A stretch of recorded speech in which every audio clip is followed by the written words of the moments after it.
habe jetzt den ganzen Kram hier ein bisschen was durchgemessen. Die beiden Kondensatoren, die Eingangs-Elektrolytkondensatoren, Gleichrichter, die sind in Ordnung. Bei den beiden hier, Ja. muss mal hier ein bisschen ums Eck kommen mit der Lampe. Der hier, Warte mal, oh mein Gott. Ja, okay. der hier und der hier hinten drin versteckt ist. Gleiche Bauform. Das sind 0,047 Mikrofarad. 125 Volt.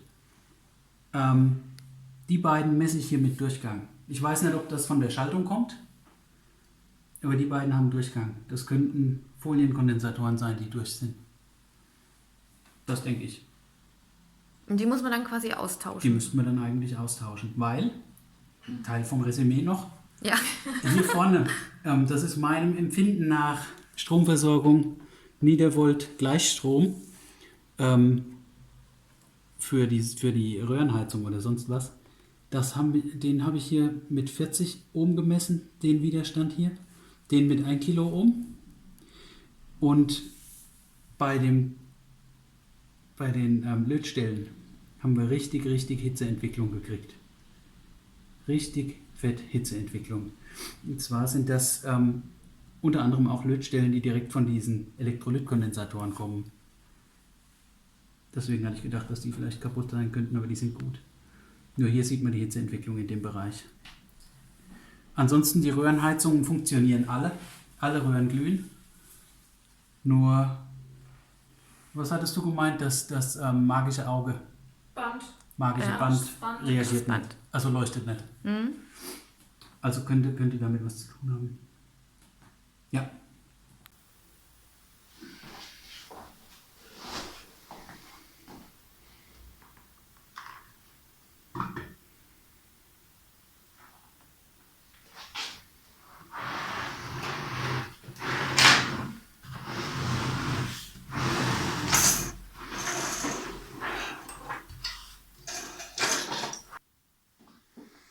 Diesmal geht's um ein Röhrenradio aus einer Imperial Vollstereo Musiktruhe. Und zwar gehört die einer Freundin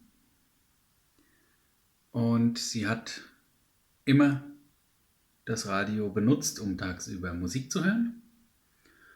Nur einmal hat nach einiger Zeit nicht das Radio angefangen zu spielen, sondern es hat angefangen zu stinken. Und da kam auch kein Klang raus. Deswegen hat sie quasi um Hilfe gerufen. Wer könnte ihr dieses Radio reparieren, weil sie es auch sehr lieb gewonnen hat. Ich habe noch nie mit Röhrenradios gearbeitet, aber man sucht ja immer eine Herausforderung. Ich habe mich mit der Technik nie beschäftigt gehabt und habe mir gedacht, naja gut, du weißt ja, wie was aussieht, wenn es total verschmurgelt ist und wenn sie sagt, es hat heiß gerochen und so ein bisschen brenzlig gerochen, dann wird man da vielleicht schon was sehen, auch wenn man jetzt nicht unbedingt mit dieser Technik zu tun hat. Und habe mir das mal angeguckt. Ich habe dann tatsächlich auch gesehen, an was es liegen könnte, mit dem Wissen, dass es Kondensatoren gibt oder gab auch, die, wenn sie defekt sind, einen Kurzschluss verursachen. Und ich denke, genau das ist passiert. Ist auch sehr wahrscheinlich bei diesen Geräten. Ich meine, das Teil ist jetzt, ich glaube, 60 Jahre alt. Da kann das schon mal vorkommen.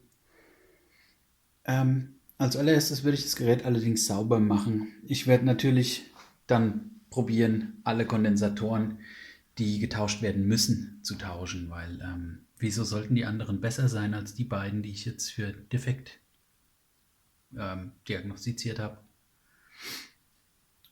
Aber erstmal abpinseln. Das hat auch schon ganz schön Staub gesammelt über die Jahre. Ist aber ein schönes Gerät. Nice to have. Man kennt das ja von den heutigen Equalizern an unseren Geräten. Wir haben Bass, wir haben dann Einstellungen Mid und Treble für die Hochtöne. Und dann haben wir vielleicht Einstellungen Rock, Techno, sonst was. Die Voreinstellungen eben von diesem Equalizer. Was ich bei diesem Radio hier besonders schön finde, wir haben hier einmal für die tiefen Töne die Einstellung Bassregister und für die hohen, nicht wie bei anderen Radios, zum Beispiel, wo habe ich es denn liegen? Hier.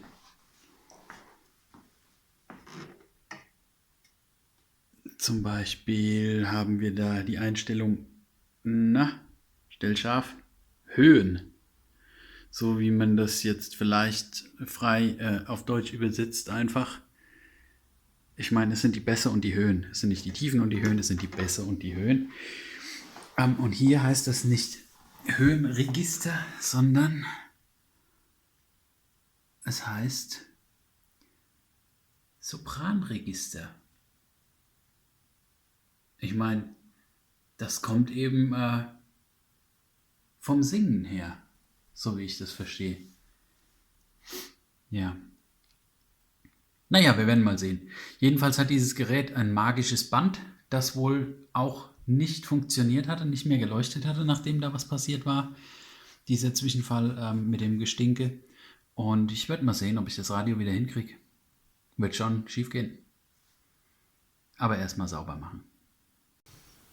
Als allererstes gucke ich mal, dass ich hier die Knöpfe runterkriege.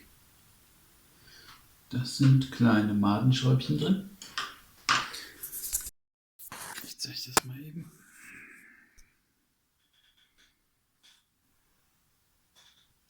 Daneben. Wenn man die aufdreht, und das geht eigentlich ziemlich gut, dann können wir die Knöpfe direkt von der Welle nehmen.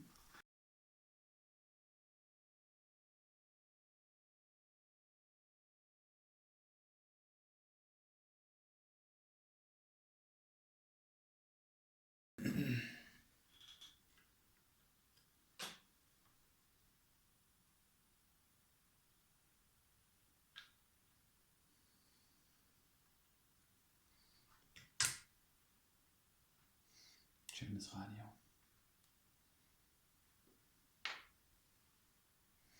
Das funktioniert bei dieser hier genauso. Das sieht man übrigens hier hinten. Die Ferritantenne. Die dreht sich so schön mit. Eine Richtantenne. Ja? Hat auch nicht jedes Radio.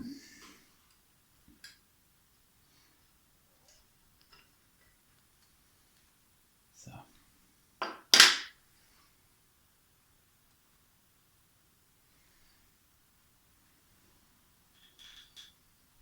Das Ganze jetzt noch auf der anderen Seite.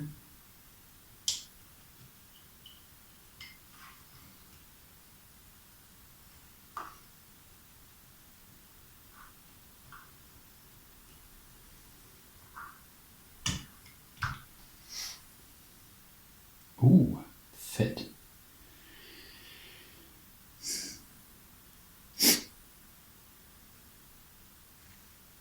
Was mag sich derjenige dabei gedacht haben, der hier Fett reingeschmiert hat? Da gehört kein Fett rein.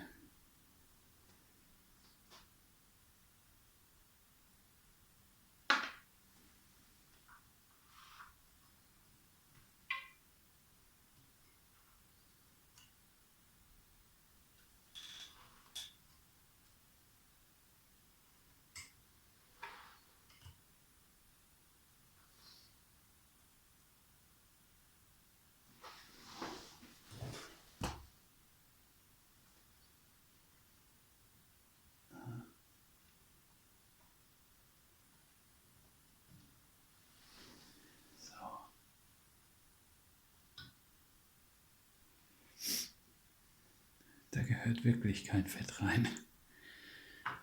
Das ist natürlich blöd, wenn man probiert, so einen Drehknopf auf einer Welle zu befestigen, indem man ihn da festklemmt, indem sich dieses Madenschräubchen eben auf die Welle drauf dreht.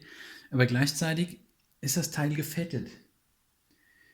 Das ist blöd. Ich meine, das könnte sein, dass die Welle in sich gefettet war. weil das hier zwei aufeinander laufen. Das sind eine Außenwelle, eine Innenwelle für die getrennte Einstellung von, in dem Fall, Ferritantenne und Lautstärke. Aber wieso sollte das Fett da rauslaufen? Dann hätte ja diese ganze Radio die ganze Zeit auf der Front liegen müssen. Das glaube ich nicht. So. Jetzt haben wir das hier.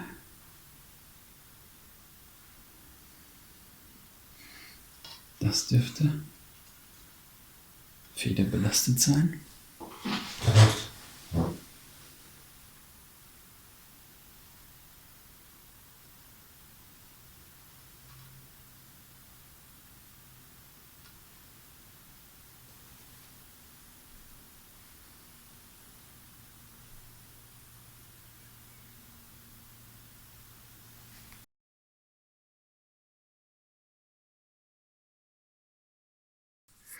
Die Befestigung der Skalenscheibe. Es wird über eine Feder realisiert. Also die wird oben und unten geklemmt und das wird mit einer Feder zusammengehalten. Das sieht folgendermaßen aus. Also wir haben die untere Befestigung, die obere Befestigung und das ist nicht dasselbe Teil. Ich mache mal Licht. Das ist hier ein Blech, das da drauf liegt und sich bewegen lässt. Und das Ganze wird über diese Feder hier eingespannt. Das heißt, ich gehe jetzt einfach mal, ich könnte natürlich hier einfach dran ziehen, aber wenn ich das loslasse, wenn es mir aus der Hand rutscht, besteht die Gefahr, dass die ganze Skalenscheibe bricht. Deswegen werde ich einfach diese Feder hier abnehmen. Das ist mir sicherer, das ist mir lieber. Und dann geht das schon besser.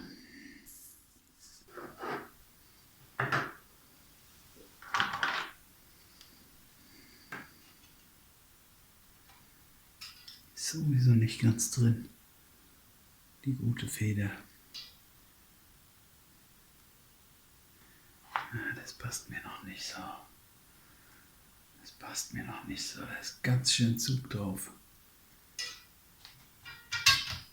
Ah, doch, geht.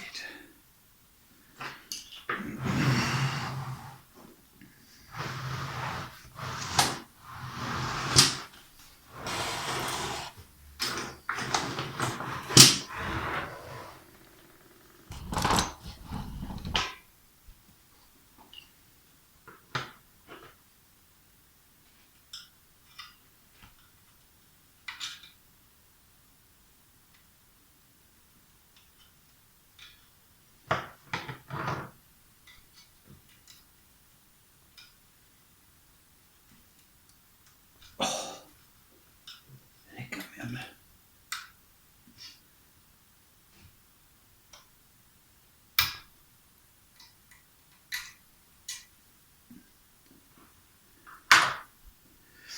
So. Jetzt müsste eigentlich, wenn das hier oben nicht kleben würde, was es aber tut. Na, wo hängt's denn?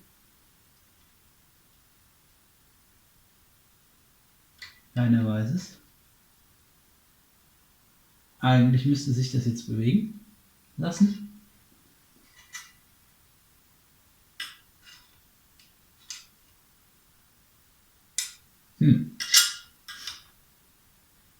Wie kommt sowas zustande?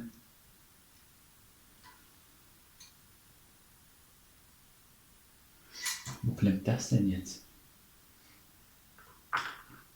Ich werde natürlich einen Teufel tun und hier direkt am Glas mit Werkzeug hantieren.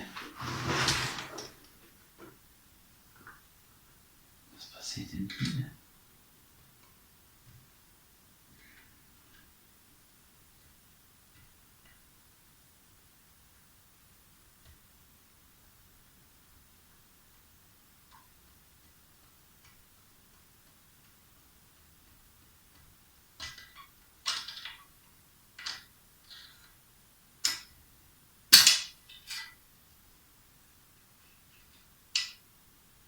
Das ist ja verrückt.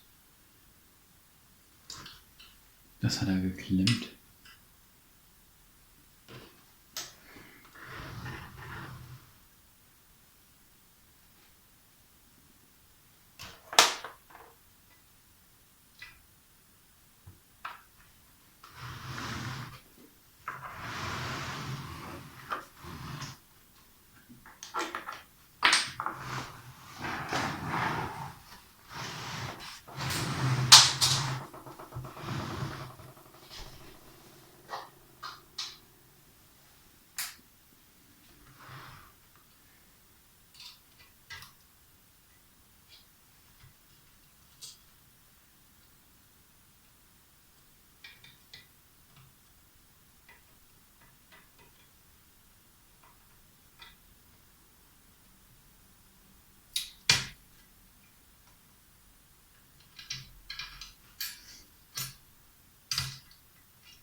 So, jetzt müsste die Skalenscheibe aber runtergehen. Mal gucken, ob wie das hier passt mit den Fotis.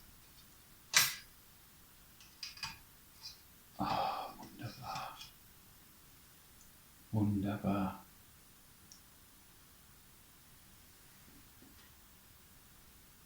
Bisschen staubig. Aber wunderschön.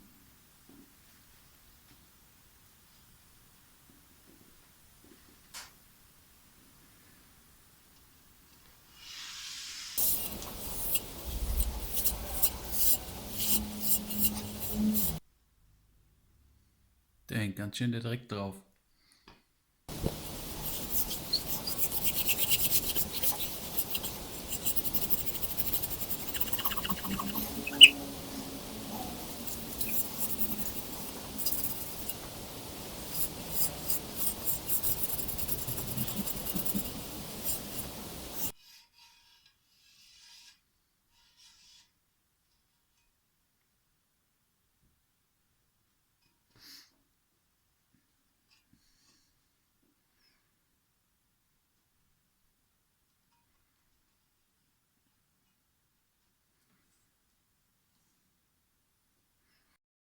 So, was man jetzt sieht, ist quasi Teil der hinteren Beleuchtung.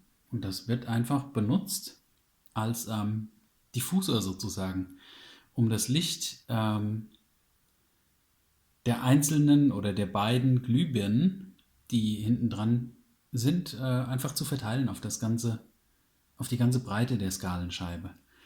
Und jetzt sieht man hier, dass das so eine gewisse Struktur hat. Das ist Staub. Das ist einfach nur Staub. Und da soll es jetzt einfach mal losgehen mit dem Saubermachen. Dazu nehme ich einen Pinsel. Den habe ich jetzt auch schon für anderes Radio benutzt. Deswegen ist er so ein bisschen aufgeflattert. Und dann ganz sachte den Kram einfach runterpinseln. Man sieht hier, in dem Fall ist das hier aufgespannt. Da ist oben eine Feder, das ist am Chassis befestigt. Und dieser eigentliche Diffusor ist hier an einem Seilchen festgetackert. Das heißt, der wird hier tatsächlich gespannt. Das scheint mir hier wirklich eines der besseren Geräte zu sein. Bei dem anderen, das ich vorher sauber gemacht habe, hat das einfach nur drin geklemmt. War dann auch nicht eben. Aber machen wir mal sauber.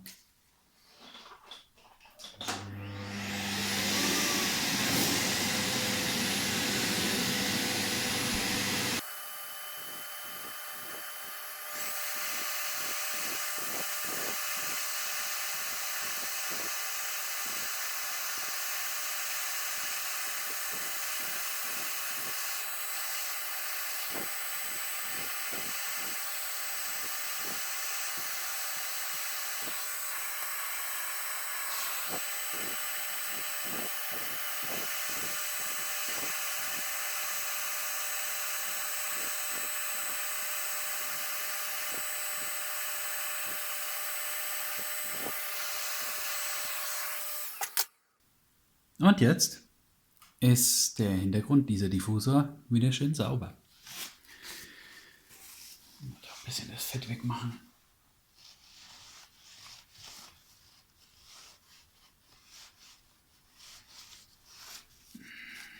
Das ist so ekliges Bappfett hier, das hat richtig Farbe.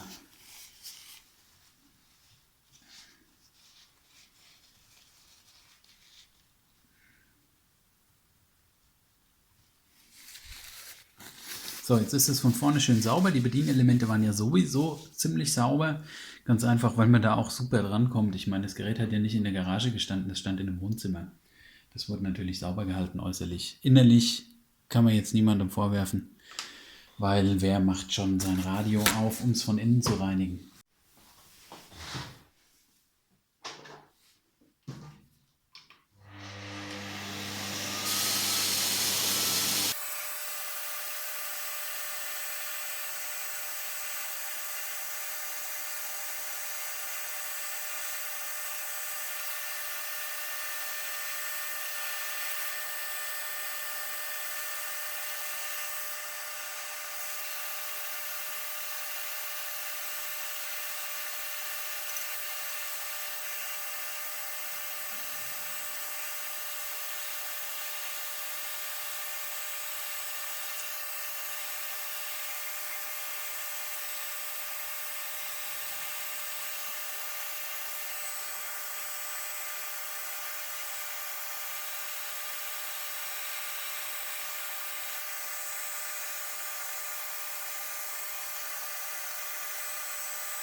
Was ich jetzt auf jeden Fall tun werde, ist, ich werde die Röhren rausnehmen.